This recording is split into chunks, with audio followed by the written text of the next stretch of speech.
დინჯად აღარ გამოიყურება კალათი. თანაშაული რომ გამოვლენილიყო, გამოევლინა აუდიტის სამსახურს, რა თქმა უნდა, ჩვენი მხრიდან ამას მიეცემოდა შესაბამისი რეაგირება.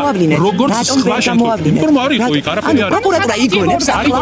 მე გეუბნებით რომ იმის უკან თუ კი რაიმე არსებობს, ამაზე მე არ მაქვს ინფორმაცია. დინჯად აღარ გამოიყურება კალათი. საგამოძიებო მოქმედებები, რომელსაც ისინი ატარებენ, დაველოდოთ იმას. პროკურატურით გაიგეთ ამბავი რომ თქვენი პროკურატურით გაიგეთ. ჩატარებული იყო სწორად, რაიმე რო ყოფილიყო გადაცდომა, რაიმე რო ყოფილიყო გადაცდომა, ამას ჩვენი მხრიდან მოხდება რეაგირება. ყველა შეშინებულია რითი, რო ესროლეს ამ რიჟვაძეს. და ისა რა ქვია, ყველა რო დადუმდა. თქვენ გონიათ არ ფიქრობენ რომ იგივე შეიძლება ხვალ ნებისმიერს მოუვიდეს? ვერსია რომელიც შეთხზეს რომ იმანო რიჟვაძემო თვითონ ისროლაო და რითი ამყარებდნენ რომ არისო მტკიცებულებაო, რომ ვიდეო კადრიო შევიდა იქ არ არის აიღო. კადრები რომელიც ადვოკატმა თქვა რომ ადვოკატმა რა თქვა, უი არ ყოფილა იქ კადრები. არ ჩანს. არ ჩანს თურმე, უი არ ჩანს და სასამართლო თქვა რომ არ ჩანს. ეს რას ნიშნავს? ანუ იმას ხო არ ნიშნავს რომ თავადვე ადასტურებენ რომ ეს საქმე ჩამოეფშვნათ. ამიტომ შიგნით არის აბსოლუტური მოყანყალება. თქვენ გაქვთ ინფორმაცია რომ კალაძეს ამას ყველაფერს სპეციალურად უწყობენ?